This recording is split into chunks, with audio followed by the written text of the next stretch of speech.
باغ 2 اس کی پہلی رویا۔ چارلز برانہم نے کچھ رقم لفافے میں رکھ دی تھی تاکہ ایلا ایک گاڑی کرائے پر لے سکے۔ اس کے پاس چھوٹے بچوں کے علاوہ کچھ سامان بھی تھا۔ نیو البنی بروکسویل سے شمال کی جانب 100 میل دور تھا۔ جننے کے قریب ایلا نے تکلیف دہ سفر کیا، لیکن 3 سالہ بلی کے لیے، جس نے کبھی پہاڑوں کے پار نہیں دیکھا تھا، یہ سفر اس کے لیے بہت ہی دلچسپ تھا۔ وہ خاص طور پر اس تنگ، سیدھے اور لکڑی کے پل سے جو اوہایو دریا اور لوئیسویل کے درمیان سے کینٹکی اور نیو البنی انڈیانا کو ملاتا تھا۔ اگلے 10 میل نے انہیں ان کے نئے گھر پہنچا دیا، یوٹیکا انڈیانا کا چھوٹا قصبہ۔ 27 مئی 1912 کو ایلا نے اپنا چوتھا بچہ پیدا کیا، جس کا نام میلون رکھا۔ ان گرمیوں میں چارلز ایک مقامی کسان کے لیے کام کرتا تھا۔ یہ بہت ہی سخت کام تھا۔ کئی بار اسے گھوڑوں کے پیچھے پیدل چلنا پڑتا تھا اور 12 گھنٹوں تک ہل چلانا ہوتا تھا۔ وہ تپتے سورج کے جلے نشان کے ساتھ گھر واپس آتا اور ایلا کو اس کی قمیض کینچی سے کاٹنی پڑتی تھی۔ جب مکئی کا موسم آیا تو چارلز اپنا سارا دن بیلچے کے ساتھ کٹائی کے آلوں کے ساتھ گزارتا تھا۔ شروع میں تو اس کے ہاتھوں پر زخم ہوتے اور خون نکلتا، اور پھر اس کے ہاتھ چمڑے کی طرح سخت ہو جاتے۔ وہ یہ سب محض 75 سینٹس کے لیے کرتا تھا۔ پھر سے چارلز لکڑیاں کاٹنے کے کام پر گیا۔ یہ اس کے لیے کسان کے کام سے زیادہ آسان تھا۔ وہ لکڑیوں میں ہی پلا بڑھا اور چھوٹی عمر میں ہی لکڑی کاٹنے کا کام شروع کر لیا۔ اگرچہ اس کا وزن صرف 150 پاؤنڈ تھا، چارلز کے پٹھے ابھرے ہوئے تھے اور وہ اس کام میں اتنی مہارت رکھتا تھا کہ وہ 900 پاؤنڈ کا وزن ایک وقت میں اٹھا سکتا تھا۔ لیکن جب سردی ختم ہوئی تو چارلز کو مشکل لگنے لگی۔ وہ 6 لوگ ایک جھونپڑی نما کمرے میں رہتے تھے۔ لکڑیوں کے کام کی وجہ سے اسے گھر سے دور رہنا پڑتا تھا۔ وہ نہیں چاہتا تھا کہ اس کی بیوی کو وہ سب دوبارہ جھیلنا پڑے جیسے کینٹکی میں جھیلنا پڑا تھا۔ اس نے بہتر کام ڈھونڈنا شروع کر دیا۔ 1913 کے موسم بہار میں، اس سے پہلے کہ وہ کوئی مستقل کام ڈھونڈ پاتا، اسے جیفرسن ویل انڈیانا میں کام مل گیا۔ وہ مسٹر ویتھن کے لیے کام کرنے لگا۔ یہ ایک کروڑ پتی شخص تھا۔ اس کی اپنی شراب بنانے کی دکان تھی اور پروفیشنل بیس بال ٹیم کا مالک تھا، لوئیسویل کونلز۔ چارلز کو گھوڑوں کو سنبھالنے کا کام مل گیا۔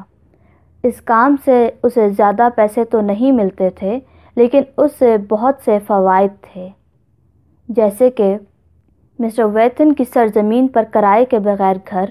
اس گھر میں 2 کمرے تھے، ایک پرانا گودام، ایک بڑا باغ اور ایک چھوٹا سا میدان جس میں چارلز اپنے منافع کے لیے کماتا تھا۔ پاس ہی مسٹر ویتھن کی ایک چھوٹی سی ڈیری بھی تھی، جس سے چارلز دودھ کی بالٹی ہر رات گھر لے جا سکتا تھا، لیکن اس سے باپ اور 4 چھوٹے بچوں کو کچھ فائدہ نہیں تھا۔ جیفرسن ویل ایک چھوٹا قصبہ نیو البنی سے 4 میل مشرق کی طرف دریا کے راستے مقامی طور پر یوٹیکا پائک کہلاتا تھا۔ مسٹر ویتھن قصبہ سے 7 میل دور رہتا تھا۔ چارلز کا گھر پہاڑی کے پاس تھا جہاں سے اوہایو دریا نظر آتا تھا۔ گھر اندر اور باہر سے بورڈ سے ڈھکا ہوا تھا اور سوراخ مٹی سے بھرے تھے اور مٹی کا صحن تھا۔ ایک کمرے میں ایک صوفہ تھا۔ ایک کمرے کے درمیان میں ایک چولہا خالی تیل کی ٹنکی سے بنا ہوا تھا۔ کھانا بنانے کے لیے ایلا چھوٹا چولہا استعمال کرتی تھی۔ ان کے پاس روشنی کے لیے چراغ تھا۔ گھر کے پاس ہی پہاڑی کی طرف ایک سیب کا درخت تھا جس کی بہت سی شاخیں تھیں۔ ٹھنڈا پانی فریج کا کام دیتا تھا۔ وہاں چارلز دودھ اور مکھن کی بوتلیں رکھتا تھا تاکہ گرمی سے خراب نہ ہو جائیں۔ چارلز وہاں ملائی نہیں رکھ سکتا تھا کیونکہ اس کے پاس چھوٹے بھوکے برانہم تھے جو یہ کھا جاتے تھے۔ اگست کے مہینے تک انہیں پانی ملتا تھا جو نالی میں آتا تھا، لیکن اس کے بعد نالیاں سوکھ جاتی تھیں اور انہیں میدان میں ایک کنویں سے پانی کھینچ کر لانا پڑتا تھا۔ بلی کو بہار کا موسم بہت پسند تھا۔ سیب کے درخت پر ایک کدو کا بنایا کپ لٹکایا تھا۔ اسے پسند تھا کہ وہ گرم گھاس پر لیٹ کر اپنے ہونٹ پانی پر رکھ کر پانی کو کھینچے اور پھر وہ جگ بھر کر اپنے باپ کے پاس کھیت میں لے جاتا تھا۔ چارلز ہمیشہ رات کے کھانے پر گھر آتا تھا۔ چونکہ گھر میں کوئی نلکا نہیں تھا، چارلز گھر کے پیچھے اپنے آپ کو دھوتا تھا، جہاں سیب کے درخت کے پاس ایک بینچ تھا۔ یہ بینچ ایک لکڑی کے تختے کا بنا ہوا تھا جو لکڑی کے صندوق کا تھا۔ ایک طرف لکڑی کا ٹکڑا بینچ کو مضبوط بنانے کے لیے تھا۔ چاروں بچے پاپا کے پیچھے قطار میں کھڑے ہوتے تھے تاکہ وہ بھی دھو سکیں۔ جب چارلز اپنی گھر کی بنائی قمیض کے آستین اوپر کرتا تھا اور اس کے بازو کے مسلز ابھر آتے تھے، بلی فخر سے دیکھتا تھا اور سوچتا تھا کہ یہ میرے پاپا ہیں، یہ طاقتور ہیں، یہ 100 سال تک رہیں گے۔ جب میں بوڑھا ہو جاؤں گا میں اپنے پاپا کو تب بھی بڑے مسلز کے ساتھ دیکھوں گا۔ چارلز صرف 5 فٹ 7 انچ لمبا تھا۔ بلی کو اپنے باپ کے گھنگریالے سیاہ بال اور اچھے آئرش نقص ملے تھے، لیکن اس کا طاقتور جسم نہیں ملا تھا۔ برعکس اس کے وہ اپنی ماں کی طرح دبلا پتلا تھا۔ اگلی باری بلی کی تھی۔ وہ بہت احتیاط سے تولیہ استعمال کرتا تھا جو کہ اس کی ماں نے چھلی کے چھلکوں سے بنایا تھا۔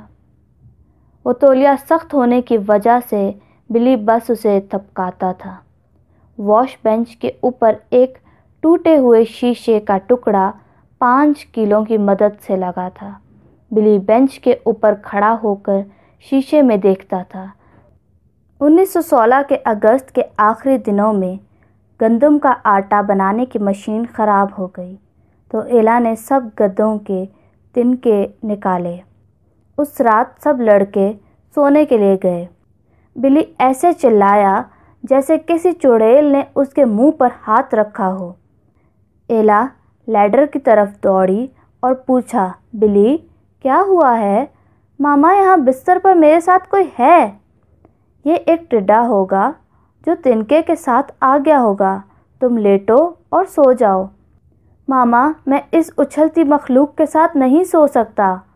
ایلا نے چراغ لیا اور گدے کے پاس لٹکا دیا تاکہ اس کے بیٹے کے پاس روشنی پہنچ سکے۔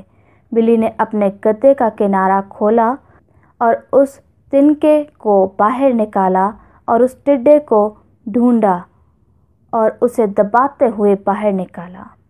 بعد میں ایلا چارلز کو یہ واقعہ بتاتے ہوئے ہنسی، لیکن وہ اپنے شوہر کو نہ بتا سکی کہ وہ بلی کے لیے کتنی فکر مند ہے۔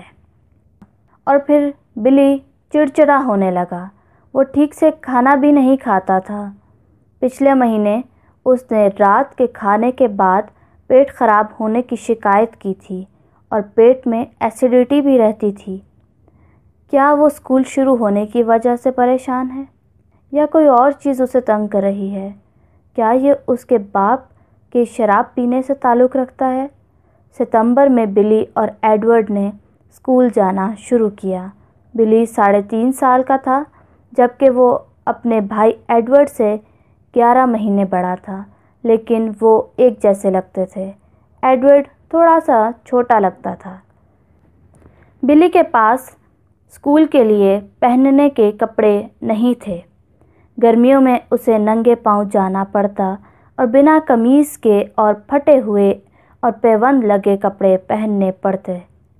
خاندان کپڑے نہیں لے سکتا تھا تو ایلا کو جواب دے رہنا تھا۔ اس نے ایک کوٹ جو چارلز نے اپنی شادی پر پہنا تھا اسے کاٹ کر اس سے 2 پینٹیں سی لیں۔ چارلز سفید موزوں کے ساتھ گھر واپس آتا اور ٹینس جوتوں کا جوڑا استعمال کرتا جو مشکل سے پورے آتے تھے، اور اس سب سے بلی کی الماری بھر جاتی تھی۔ جب ایلا نے نئے سفر کے لیے کپڑے تیار کیے تو کہا، اپنی طرف دیکھو۔ وہ غور سے دیکھنے لگی۔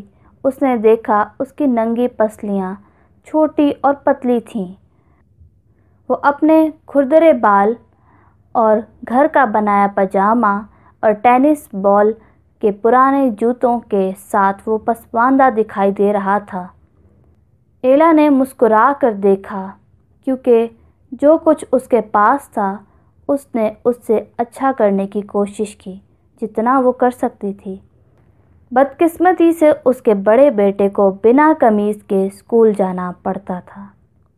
ستمبر 1916 کی سرد صبح بلی اور ایڈورڈ گھسیٹتے ہوئے یوٹیکا پائک اسکول جاتے تھے۔ یہ ایک عام سا پہاڑوں پر دیہاتی اسکول تھا جو صرف ایک کمرے پر مشتمل تھا۔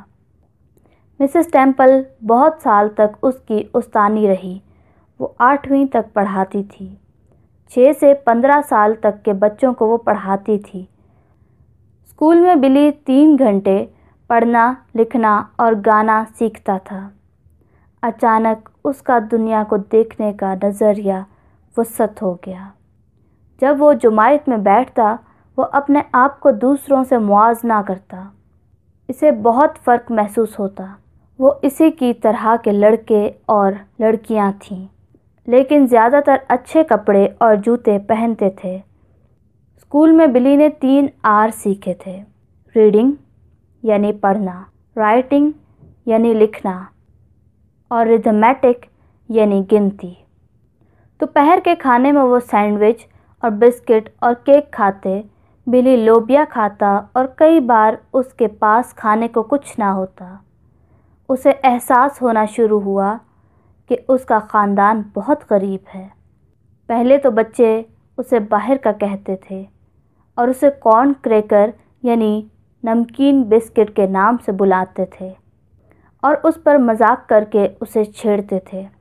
وہ اس کی خستہ حالت پر ہنستے تھے۔ اسکول کھلنے کے کچھ ہفتے بعد بلی اور اس کی عمر کے کچھ لڑکوں نے فیصلہ کیا کہ وہ برانہم کے گھر کے پیچھے اپنی دوپہر آئس پونڈ پر مچھلیاں پکڑنے میں گزاریں گے۔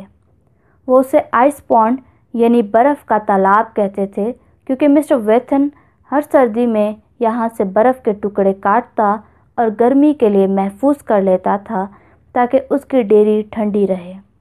بلی پرجوش ہوتا تھا۔ اسے نہ صرف مچھلی پکڑنا تھا بلکہ وہ ایک جھنڈ کا حصہ بننے میں بہت خوش تھا۔ اسکول کے بعد وہ بےتابی سے مچھلیاں پکڑنے جاتا تھا۔ اس کے پرانے ٹینس جوتوں سے اس کے انگوٹھوں میں درد ہوتا تھا۔ اس دن وہ جوتوں کے ساتھ مصروف تھا۔ وہ قدم بڑھاتا اور اسے درد ہوتی، لیکن اس پرجوشی میں اس نے درد کو نظر انداز کیا۔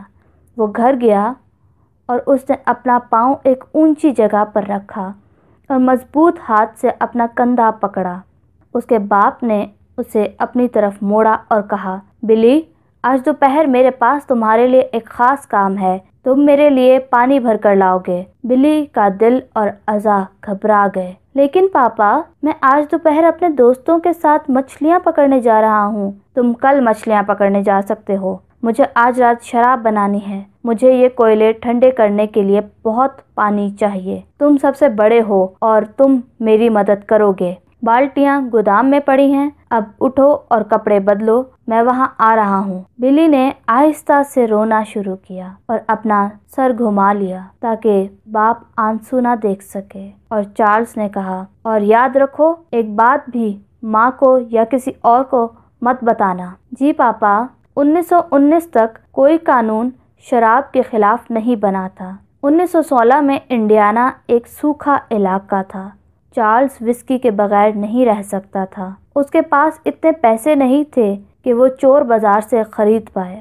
وہ اور اس کا پڑوسی مسٹر ڈان بش وہاں شراب بناتے تھے اور اسے پیاس سے پڑوسیوں کے آگے بیچ کر زیادہ بچتا نہیں تھا۔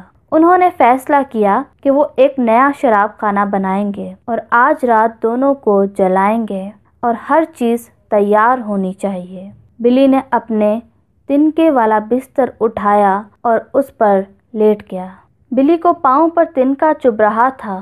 آخرکار اس میں اٹھنے کی ہمت آئی اور بہت احتیاط کے ساتھ اس نے جوتے اتارے اور پینٹ کو نیچے کیا۔ بلی نیچے گیا اور پمپ سے آدھی بالٹی بھری اور پمپ کو اپنے 7 سال کے مسلز سے زور لگایا۔ یہ تو پہر گرم تھی اور گھاس بھی پیلی ہو گئی تھی۔ بلی نے اپنا راستہ شروع کیا اور ہنسنے کی آواز سنی جو آئس پونڈ سے آ رہی تھی۔ اس کے دوست وہاں مچھلیاں پکڑ رہے تھے اور اچھا وقت گزار رہے تھے۔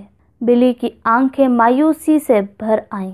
آدھے راستے پر بلی بڑے درخت کے نیچے آرام کرنے بیٹھا۔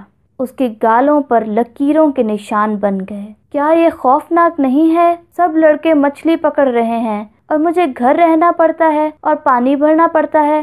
اس نے ایسی آواز سنی جیسے ہوا پتوں سے ٹکرا رہی ہو، فش، لیکن بلی کو ہوا محسوس نہیں ہوئی۔ اس نے سوچا یہ کیا ہے اور آس پاس دیکھا اور پتے جو ابھی بادامی رنگ کے ہو رہے تھے اپنی جگہ پر تھے۔ کہیں وہ ہوا کا اشارہ بھی نہیں دکھ رہا تھا۔ اس نے اپنا رونا جاری رکھا۔ یہاں پاپا یہ نہیں کرتے، مجھے کیوں اس گرمی میں یہ سب کرنا پڑتا ہے؟ اسے پھر سے پتوں کی آواز سنائی دی۔ وہ کھڑا ہوا اور آس پاس شاخیں دیکھیں لیکن اس نے کچھ بھی ہلتا ہوا نہیں دیکھا۔ اس نے بالٹی اٹھائی۔ اس کے نازک ناخن اس کے پیچھے مٹی پھینک رہے تھے۔ جب اس نے پھر آواز سنی تو وہ آہستہ چلنے لگا۔ پہلے سے زیادہ آواز۔ بلی نے پیچھے دیکھا اور اس بار اس نے تیز ہوا شاخوں میں دیکھی۔ یہ انوکھی بات نہیں تھی کیونکہ وہاں ہوا عام تھی۔ اس نے دیکھا کہ وہ کھیت سے ہوتی ہوئی سوکھے پتے اپنے ساتھ اٹھاتی ہوئی آ رہی تھی اور میدان کی طرف جا رہی تھی۔ یہ تیز ہوا ایسی لگ رہی تھی جیسے ایک جگہ ٹھہر گئی ہو۔ اس نے بلی کو متوجہ کیا۔ سبز، بادامی اور پیلے پتے چکرا رہے تھے۔ اچانک درخت سے ایک آواز گرجی۔ اس گونجتی ہوئی آواز نے کہا، کبھی شراب سگریٹ نہ پینا، کسی بھی طرح اپنے جسم کو ناپاک نہ کرنا۔ جب تم بڑے ہو جاؤ گے تو تمہارے لیے کام ہے۔ بلی نے وہ الفاظ صاف سنے جیسے اس کا باپ بات کر رہا ہو، لیکن یہ اس کے باپ کی آواز نہیں تھی۔ اس نے کبھی ایسی زبردست آواز پہلے نہیں سنی تھی۔ اس نے اپنی بالٹیاں گرائیں اور گھر کی طرف دوڑا، اپنے پورے پھیپھڑوں کے زور سے چیختا ہوا۔ ایلا نے اسے اپنے بازوؤں میں لیا۔ بلی، یہ کیا ہے؟ کیا تمہیں سانپ نے کاٹا ہے؟ اس نے سوچا شاید باغ میں جاتے ہوئے اس کے بیٹے کو کوپر ہیڈ نے کاٹا ہوگا۔ وہ زہریلا سانپ ان کے ملک میں تھا۔ نہیں میم، اس نے باغ کی طرف اشارہ کیا۔ وہاں درختوں میں ایک آدمی ہے۔ اوہ بلی، چلو۔ کیا تم چپ ہو کر سونے کے لیے جاؤ گے؟ نہیں میم، درختوں میں ایک آدمی تھا اور اس نے مجھ سے کہا نہ شراب پینا اور نہ سگریٹ پینا۔ ایلا ہنسنے لگی۔ اس نے اپنے بیٹے کو بوسہ دیا اور اس کا ماتھا چوما تاکہ اس کی رگوں کو آرام دے، لیکن بلی بے چین رہا اور آرام نہیں پا رہا تھا۔ اس نے اسے بستر میں لٹایا اور قریبی پڑوسی کے پاس جلدی سے گئی جس کے پاس ٹیلی فون تھا اور ڈاکٹر کو کال کی۔ یہ سب سننے کے بعد ڈاکٹر نے کہا لڑکا بس پریشان ہے، یہ ٹھیک ہو جائے گا۔ اس رات کے کھانے پر بلی نے اپنی کہانی دہرائی۔ درختوں میں ایک آدمی تھا اور اس نے اسے بات کرتے سنا۔ میں وہاں کبھی نہیں جاؤں گا، اور وہ کبھی نہیں گیا۔ اس دن سے جب بھی وہ میدان میں جاتا وہ باغ سے گھومتا ہوا اس درخت سے گزر جاتا۔ 2 ہفتے کے بعد بلی اور ایڈورڈ گھر کے پاس سیب کے درخت کے نیچے بلوروں سے کھیل رہے تھے۔ اچانک بلی نے محسوس کیا کہ کچھ خاص اس کی طرف آ رہا ہے، ایک دباؤ جس سے اس کی جلد میں سنسناہٹ ہو رہی تھی۔ کسی اندیکھی طاقت نے اسے گھیر لیا۔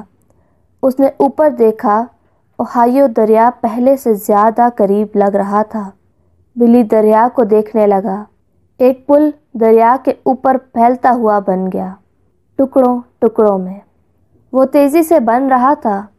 یہ اس پل جیسا سیدھا نہیں تھا جس کو وہ پار کر کے انڈیانا آئے تھے۔ یہ پل بڑا لگ رہا تھا اور اس کے اوپر بڑا لوہے کا آرچ تھا۔ بلی نے ایسا کچھ پہلے نہ دیکھا تھا۔ نزدیک سے دیکھنے پر اس نے غور کیا کہ آدمی اس کے اوپر کام کر رہے ہیں، اور پھر اس نے اسے ٹوٹتے ہوئے دیکھا اور آدمی آہستہ آہستہ گرنے لگے۔ بلی نے انہیں گرتے ہوئے گنا۔ اس نے دیکھا 16 آدمی نیچے پانی میں غائب ہو گئے۔ اس نے بلوروں کا بیگ پھینکا اور چیختے ہوئے گھر کی طرف دوڑا۔ ایلا نے اسے پرسکون کرنے کے لیے بہت کچھ کیا۔ آخر کار اس نے کہانی بتائی۔ اس نے کہا، بلی، تم نے خواب دیکھا ہوگا۔ بلی نے اصرار کیا، نہیں ماما، میں نے یہ محسوس کیا۔ اور پھر میں نے دریا کی طرف دیکھا اور میں نے اس طرف دیکھا۔ میں نے دیکھا، اوہ ماما، میں ڈر گیا۔ چارلز نے اپنی رائے دی۔ لڑکا بس پریشان ہے، جیسے ڈاکٹر نے کہا، لیکن ایلا کو پکا نہیں تھا۔ اس نے 4 سال پہلے کا دن یاد کیا جب بلی نے بتایا کہ ایک چڑیا نے اس سے بات کی کہ وہ نیو البنی میں رہیں گے۔ عجیب انداز سے یہ پورا ہو گیا۔ دریا کے اوپر 16 لوگ مریں گے۔ کسی دن کیا ہوگا؟ ایلا نے یہ واقعہ لکھ لیا اور سوچنے لگی، ہم دیکھیں گے۔ Later we moved to Indiana, and Father went to work for a man, Mr. Wathen, a rich man. He owns the Wathen distilleries, and he owned a great shares. He's a multi-millionaire in the Louisville Colonels and baseball and so forth. And then we lived near there, and Dad, being a poor man, yet he could not do without his drinking, so he went to making whiskey in a still. And then it worked a hardship on me because I was the oldest of the children. I had to come and pack water to this still to keep those coils cool while they were making the whiskey. Then he got to selling it, and then he got 2 or 3 of those stills. Now that's the part I don't like to tell, but it's the truth. And I remember one day from the barn coming up to the house crying because out at the back of the place was a pond where they used to cut ice. Many of you remember when they used to cut ice and put it in sawdust? Well, that's the way Mr. Wathen kept ice out there in the country. And Father was a chauffeur for him, a private chauffeur. And when this pond was full of fish, and when they would go to cutting the ice and bring it in and put it in the sawdust, and when the ice melted in the summertime, as it went down, it was kind of clean, I suppose, more like a lake ice, and they could use it not to drink, but to keep water cold, put it around the buckets and their milk and so forth. One day, packing water from back out at this pump, which was about a city block, I was squalling to who wouldn't have it, because I'd come from school and all the boys went out to the pond fishing. I just loved to fish. And so they all got to go fishing but me, and I had to pack water for this still. Of course, that had to be mum as prohibition. And it was such a hardship. And I remember coming along there with a stump toe. I had a corn cob wrapped under my toe to keep it out of the dust. Did you ever do that? Just put a corn cob under your toe like this and wrap a string around it. It holds your toe right up like a turtle head almost, sticking up. You could track me everywhere I went with this corn cob under my toe where it'd stump it, I didn't have any shoes to wear, so we never wore shoes sometime half the winter. And if we did, it was just what we could pick up somebody would give us. And clothes to what somebody charity would give us. And I stopped under this tree. And I was sitting there just squalling. It was in September. Because I wanted to go fishing, I had to pack several tubs of water with little molasses buckets, just about that high, half a gallon, because it's just a little lad of about 7 years old. And I'd pour them in a big tub and then go back and get another 2 buckets and come back pumping it. That's the water we had. And there's going to run off a batch of that corn whiskey that night. These men with Daddy up at the house. And I was crying, and all at once I heard something making a noise like a whirlwind, something like this. Now I hope it isn't too loud, going, just a noise like that. Well, it was awful quiet. Now I looked around, and you know what a little whirlwind, I believe you call them little cyclones in the fall of the year. They pick up through the cornfield, you know, the leaves and so forth. In the autumn there, the leaves had just begun turning, and I was under a great white poplar tree that stood about halfway between the barn and the house.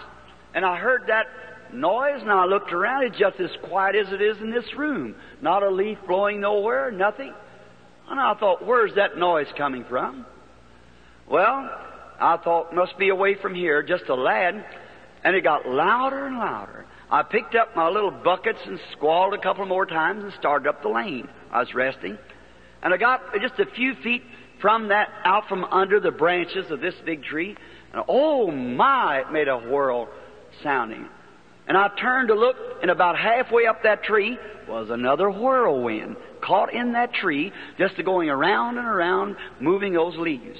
Well, I thought nothing strange about that, because it just, in that time of year, and the autumn, why, those whirlwinds come, we call them whirlwinds, and they pick up dust. You see them on the desert like that, same thing. So I watched, but it didn't leave off. Usually it's just a puff for a moment, and then it goes, but it had already been in there 2 minutes or more. Well, I started up the lane again, and I turned to look at this again. And when it did, a human voice, just as audible as mine is, said, "Don't you never drink, smoke, or defile your body in any way. There'll be a work for you to do when you get older." Why, it like to scared me to death. You can imagine how a little fella felt. I dropped those buckets, and home I went just as hard as I could go, screaming the top of my voice. And there was copperheads in that country, snakes, and they're very poison. Mother thought, coming alongside the garden, I'd perhaps got my foot on a copperhead, and she ran to meet me, and I jumped up in her arms, screaming, hugging her, and kissing her. And she said, "What's the matter? Did you get snake bit?" Looked me all over. I said, "No, Mama, there's a man in that tree down there." And she said, "Oh, Billy, come on." And she said, "Did you stop and go to sleep?" I said, "No, ma'am. There's a man in that tree, and he told me not to drink and not to smoke. Drink whiskeys and things." And I was packing water to a moonshine still right then. And he said, "Don't you never drink or defile your body in any way. That's immoral, you know." And my young manhood with women. And to my best, I have never one time been guilty of such. The Lord help me of those things, and as we go along, you'll find out. So then, don't drink or don't smoke or do not defile your body, for there will be a work for you to do when you get older. Well, I told that to Mama, and she just laughed at me, and I was just hysterically. She called the doctor, and the doctor said, "Well, he's just nervous, that's all." So she put me to bed, and I never from that day to this ever passed by that tree again. I was scared. I'd go down the other side of the garden because I thought there was a man up in that tree. And he was talking to me. Great, deep voice that spoke. And then sometime about a month after that, I was playing marbles out with my little brothers out in the front yard. And all at once I had a strange feeling come on me. And I stopped and sat down on the side of the tree, and we were right up on the bank from the Ohio River.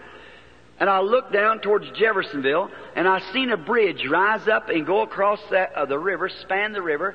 And I seen 16 men, I counted them, had dropped off of there and lost their lives on that bridge. I run in real quick and told my mother. And she thought I went to sleep, but they kept it in mind. And 22 years from then, the municipal bridge, now it's many of you cross when you cross there, crossed the river at the same place, and 16 men lost their life building that bridge across the river. It's never failed to be perfectly true. As you see it here in the auditorium, it's been that way all the time. Now, they thought I was just a nervous, which I am, a nervous person. That's true. And if you ever notice, people who are inclined to be spiritual are nervous. Look at poets and prophets, and look at William Capper, who wrote that famous song, "There is a fountain filled with blood drawn from Emmanuel's veins." Did you ever, you know the song? I stood by his grave not long ago. Brother Julius, I believe, I don't know where, no, yes, that's right, was with us over there. And his grave, and there, after he had wrote that song, the inspiration left him. He tried to find the river to commit suicide. See, the spirit had left him. And people like poets and authors and are not, prophets.